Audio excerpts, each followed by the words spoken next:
Tonight, the SES issues multiple flood evacuation warnings as Tropical Cyclone Alfred's landfall is delayed. And strong winds sweep northern New South Wales, leaving thousands of properties without power. Hello, I'm Nakari Thorpe. This is ABC News.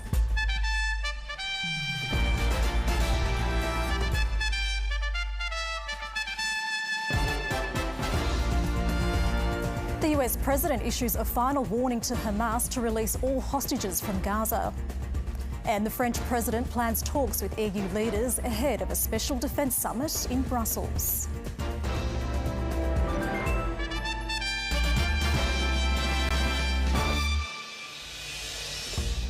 Category 2 Tropical Cyclone Alfred has slowed down considerably as it tracks towards the east coast.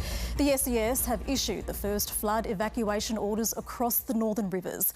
The latest outlook has Cyclone Alfred delayed by up to 24 hours, crossing between Noosa and Coolangatta late on Friday night.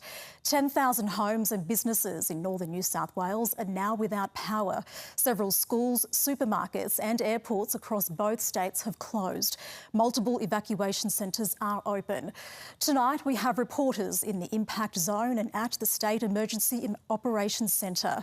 We begin our coverage with reporter Ethan Ricks at Emergency HQ. Ethan, what can you tell us about the latest warnings? Nakari, the key message from the State Emergency Service tonight is do not underestimate Cyclone Alfred. The SES has so far issued 16 emergency evacuation warnings across that area. And as you can see, these areas include parts of Lismore, parts of Kyogle, parts of Korakai and Fingal Heads. Authorities are urging residents to leave before 9 o'clock tonight as heavy rain may cut off safe evacuation routes. If they remain in the area, they become trapped. They may be without power, water and other essential services for an extended period of time.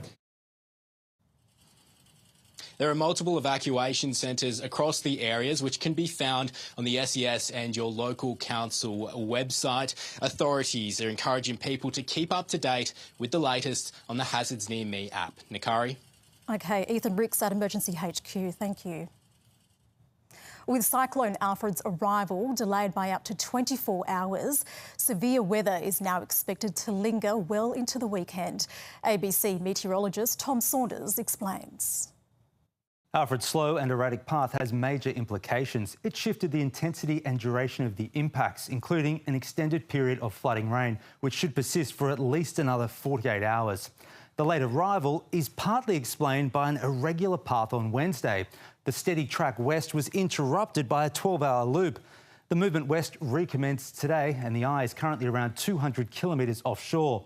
Although the wide field of gales and cloud means the coast is already being lashed by severe weather.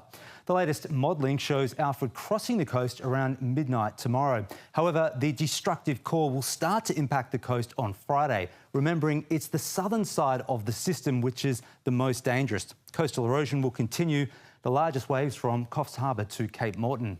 But the most extreme weather for many regions will be rain. The greatest intensity now arriving late Friday and Saturday, when 6-hour totals will peak at 250 millimetres and 24-hour totals 450 millimetres.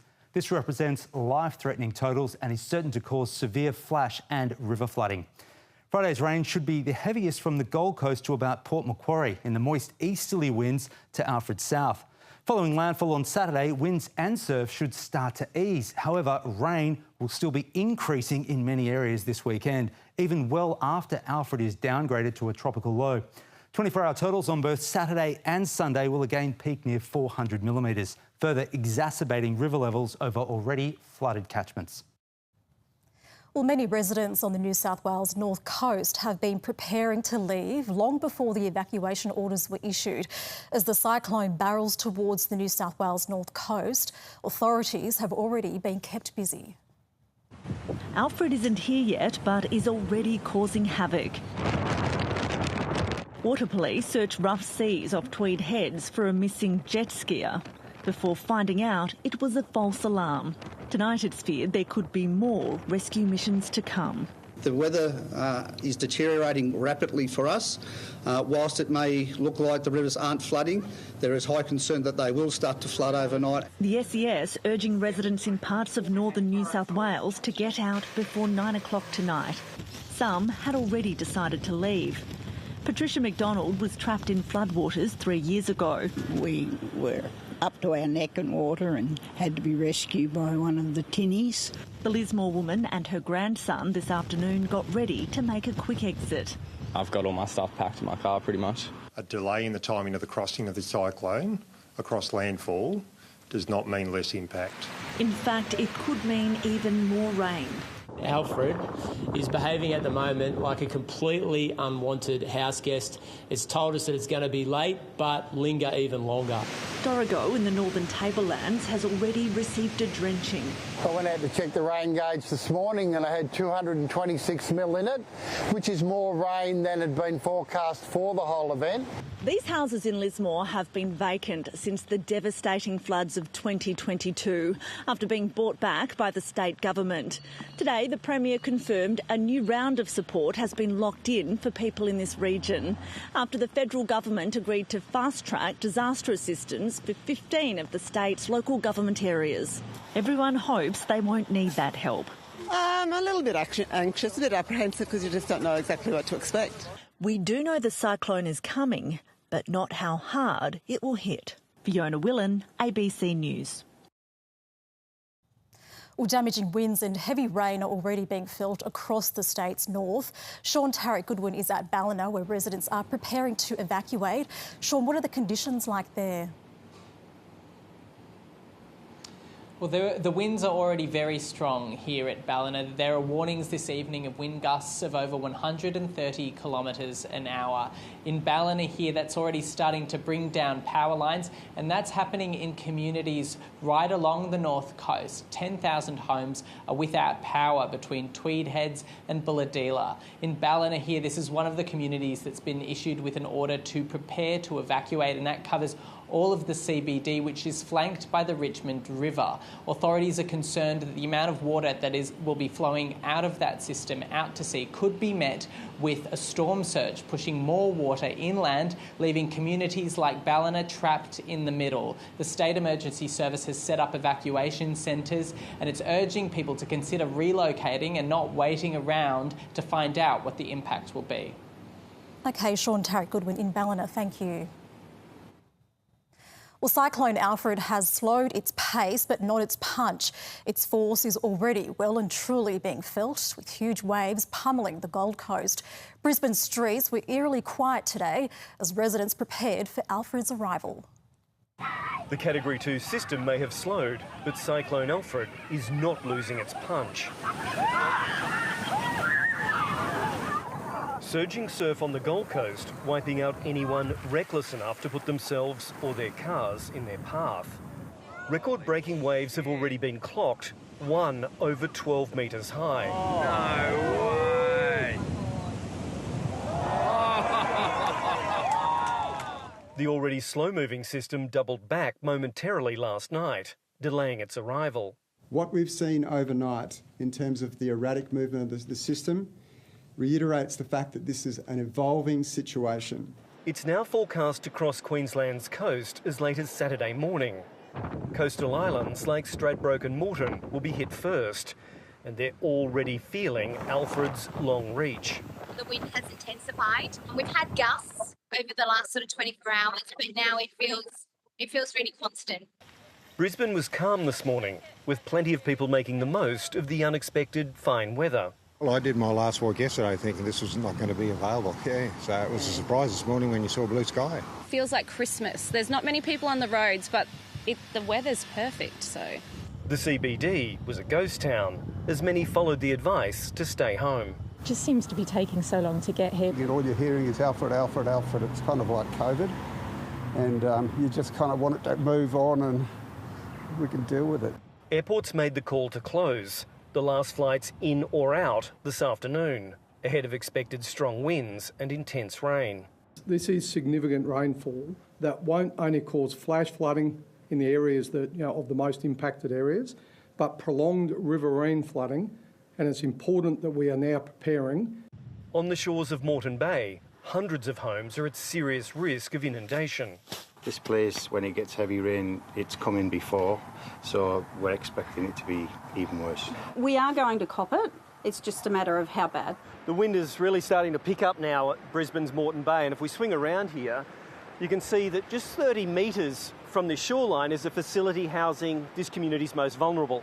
There are 80 nursing home residents there, and speaking to the people who run this facility, they say at this stage there is no plan to evacuate the residents. Health authorities insist it's not predicted to flood and is safe for both patients and staff. Wherever possible, you don't want to move elderly people wherever it's safe to do so. So often it's a case of, can we get them to a higher level? Are we able to have power in place in case there's vulnerabilities with some of their generation at flood levels? Late this afternoon, conditions took a turn. Just the beginning of what Cyclone Alfred will bring. Mark Willisey, ABC News, Brisbane. Well, for many residents in northern New South Wales, this could be their third major flood in just 8 years. Many are making their final preparations in a bid to avoid losing their homes and businesses all over again. They're all completely drilled to the wall.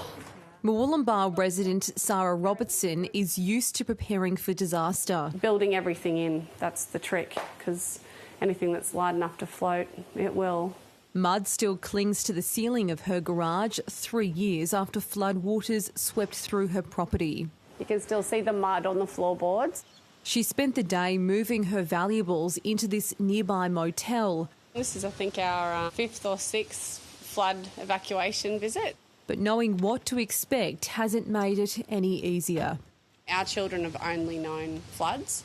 Riley's, he just turned 11 on Tuesday, and you know, we've been having floods for 10 years now. So, you know, it's been his whole life. So it's terrible that they get used to disaster.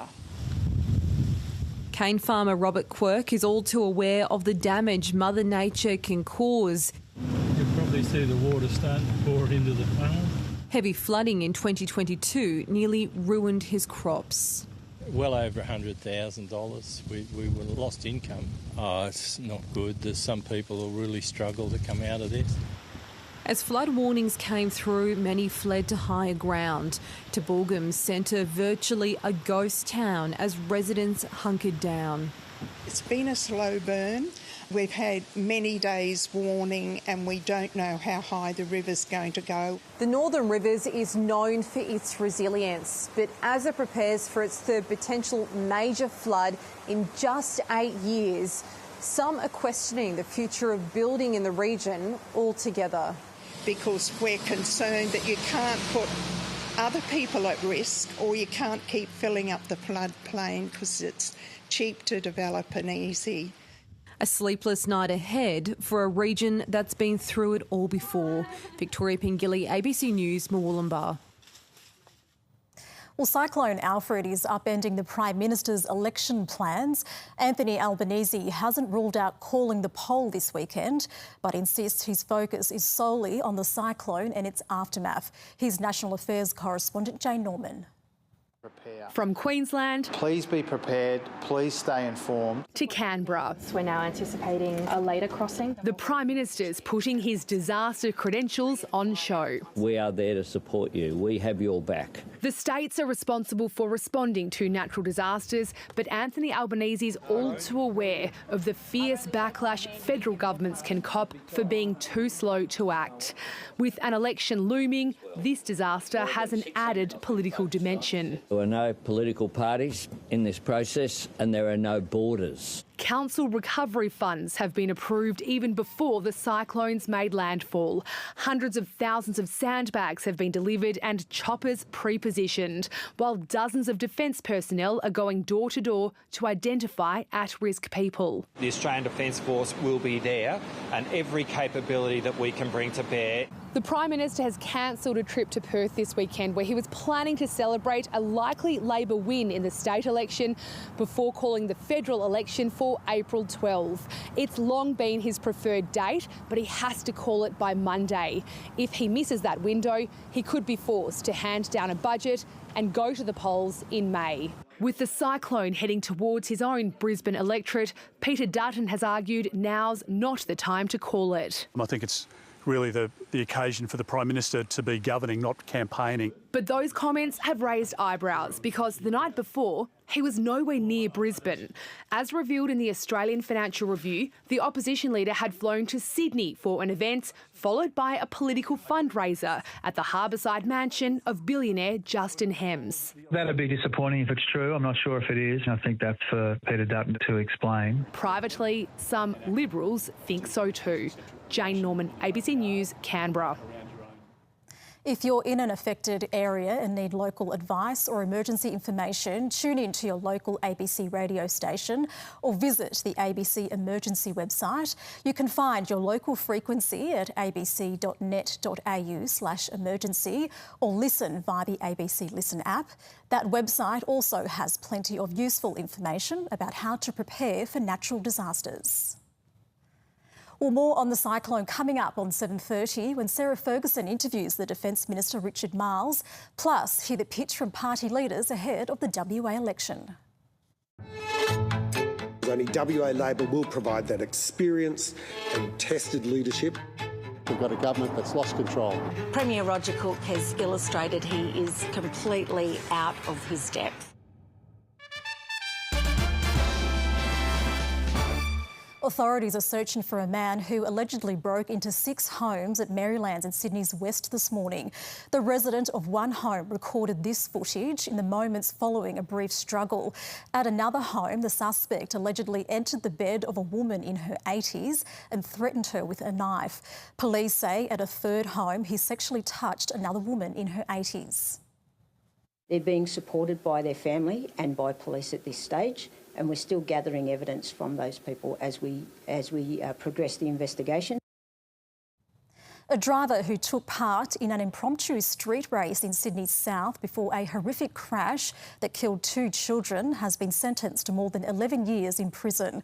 Jimmy Brito reached speeds of 140 kilometres an hour in August 2023 before he slammed into a tree at Monterey. A young female passenger survived, but 2 boys aged 9 and 10 were killed.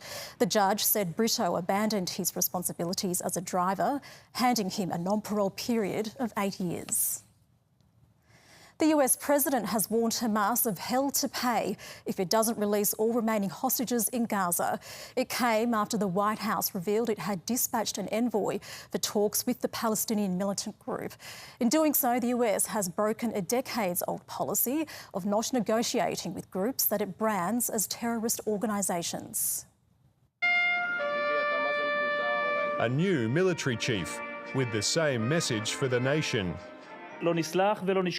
We will not forgive or forget. This is a war of survival. We will continue the campaign to return our hostages and achieve victory. As he spoke, hundreds gathered at kibbutz near Oz, where Ohad Yahalomi, kidnapped nearly a year and a half ago, was laid to rest. Since October the 7th, it seems the clouds of darkness have been creeping in and covering every good corner. Ohad's body was returned from Gaza as part of the first phase of the ceasefire deal that has since expired. As negotiations stall over the future of the agreement, the US president issued what he called a final warning, calling Hamas sick and twisted and demanding they release the hostages now or there'll be hell to pay later. His comments coming amid reports the US had met the group in secret, breaking with long-standing protocol not to negotiate with terrorist organisations. The special envoy who's engaged in those negotiations does have the authority to talk to anyone. Israel was consulted on this matter. In the war-ravaged Gaza Strip, food security is worsening. The UN has called on Israel to lift its blockade on aid, in line with international law. And to allow and facilitate the safe, unconditional, massive and unhindered delivery of humanitarian aid at scale. Hopes for recovery are short-lived as the future of the deal hangs in the balance. Eric Twarchek, ABC News. French President Emmanuel Macron has warned that Europe is at a turning point in history as fears grow about the future of Ukraine. The White House has announced it's cutting off intelligence sharing with Kyiv while reportedly holding talks with some of President Volodymyr Zelensky's top political foes. It comes as EU leaders prepare for emergency talks. Europe correspondent Zoe Ford reports from Brussels. A powerful message unfurled in Belgium's capital. Protesters calling for the seizure of frozen Russian assets to bolster Ukraine as EU leaders prepare for an extraordinary summit in the face of Moscow's aggression. La menace revient à l'est. The threat is returning to the east, and the innocence of the last 30 years since the fall of the Berlin Wall is now over. The French president is standing firmly with Kyiv and warning of a new era for Europe. Que la Russie d'aujourd'hui s'arrêtera. Who can believe that the Russia of today will stop at Ukraine? Russia has become a threat to France and Europe. After last week's fiery Oval Office clash, the United States is now suspending intelligence sharing with Ukraine, on top of halting much-needed military assistance.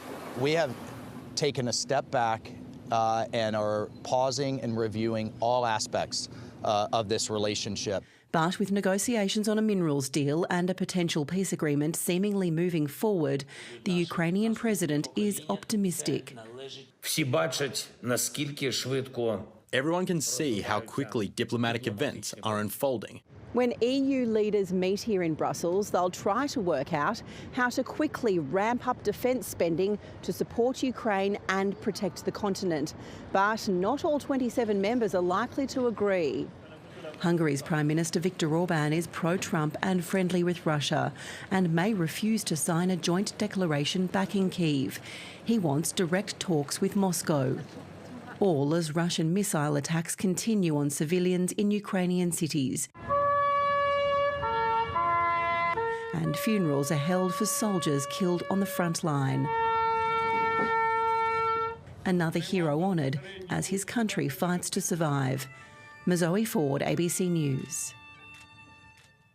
To finance now, and Donald Trump's tariffs have led to a big fall in oil prices and the US greenback.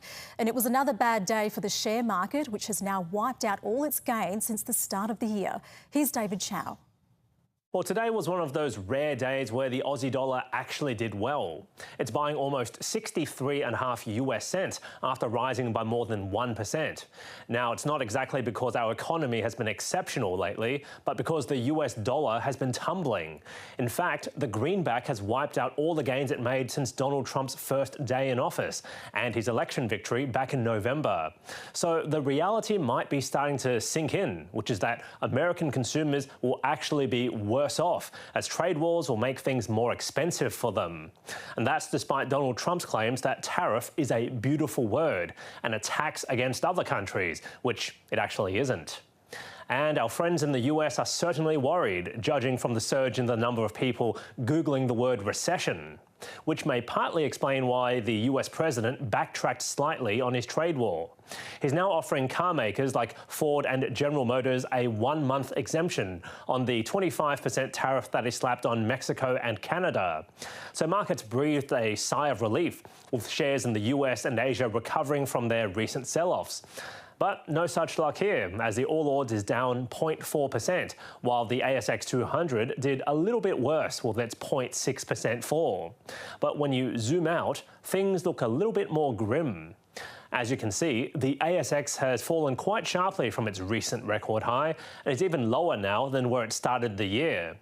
Now, the biggest drags on the market today were banks and miners, as well as the oil and gas giant Woodside, after the price of oil fell to its lowest level in 3 years, as Trump's trade war is expected to weigh quite heavily on oil demand. With any luck, it should hopefully lead to cheaper petrol prices here. And that's finance. Dolphins coach Christian Wolf says he has no problem with his players who pulled out of tomorrow's NRL match with the Rabbitohs. The matchup with the club's former coach, Wayne Bennett, was moved from Brisbane's Lane Park to Western Sydney Stadium to avoid Cyclone Alfred. He spent 2 years as Wayne Bennett's understudy. Now Christian Wolf is in charge of the Finns. It was a great experience for me and something I've really enjoyed, and I've got a lot of respect for him, and I'm sure he feels the same way. Supercoach Bennett defected to the struggling Rabbitohs for a second stint. Just want us to start to play as a team and get our game together and make sure that we can be very competitive throughout the season. His old team have been upended from Brisbane for round 1 to avoid Cyclone Alfred. But Cody Nikorima, Mark Nichols and Kenny Bromwich are staying with their families after Nikorima's pregnant wife Bree was furiously outspoken against the NRL. They've got my full support, and so have those ladies. I understand their point of view, and I understand that some of their circumstances were a bit different. In contrast, the AFL postponed their Queensland matches. We understand here that there's bigger things at play, and football's very secondary this morning. Our boys don't match up with South, and all those kinds of things just don't work. And the AFL were lucky, I suppose, in that they had 2 teams that had a bye a couple of weeks later, so they were able to make that work. Bennett is also backing the NRL's move. If we call it off, you find fault with us. If we put it on, you find fault with us. No, they've done the right thing. The two sides will meet here tomorrow with Wayne Bennett preparing to face his old club. But it's the Roosters and Broncos who are the first to play post-Las Vegas with tonight's clash in Sydney. Bindi Bryce, ABC News. Australian tennis great Fred Stolle has died at the age of 86. The Sydney-born Stolle won the French Open in 1965 and defeated countryman John Newcombe in the final of the 1966 US Open. Nicknamed Fiery for his competitive nature, Stolle also won 17 Grand Slam doubles titles. After his playing career, Stolle was a tennis broadcaster with several networks, including the ABC. Well, let's take a look at the weather now. And Tom, rainfall continues to increase along the north coast. Nakari, well over 100 millimetres fell to 9 o'clock this morning along that north coast, while Byron Bay observed wind gusts over 100 kilometres per hour. And the Coffs Harbour wave buoy recorded peak heights to 13 metres last night. Now, we'll take a look at the radar, if we can get the camera to move, that is, but I can guarantee you that that rainfall will continue to increase over the next couple of days. Here we go. Here's that radar then. So since 9 o'clock this morning, well, Lismore's already picked up nearly 50 millimetres of rain, and Grafton, not too far behind, they've had 27 millimetres since 9 a.m. Let's jump now to the forecast rain over the next 24 hours. Now, there's 2 areas of torrential rain developing tomorrow. One of them is over the northern rivers and the second area around the mid-north coast. Both areas could see life-threatening flash flooding as Alfred nears the coast. And for the far north coast, well, the rain will be accompanied by destructive wind gusts. A slow track west on Saturday will maintain torrential rain. 24-hour totals up to 450 millimetres, while heavy falls also extend to the adjacent ranges. The heavy rain may even continue in the north on Sunday before the remnants of Alfred finally move south. Even Sydney could see nearly 100 millimetres of rain. But the focus remains the north coast, an average of nearly 500 millimetres across the northern rivers, major flooding almost a certainty. Now for Sydney, today after a low of 20 to above average, we were again splashed by showers thanks to southeasterly winds off the Tasman. Sunshine briefly appeared this afternoon. That allowed the high to reach 28, 3 above the average.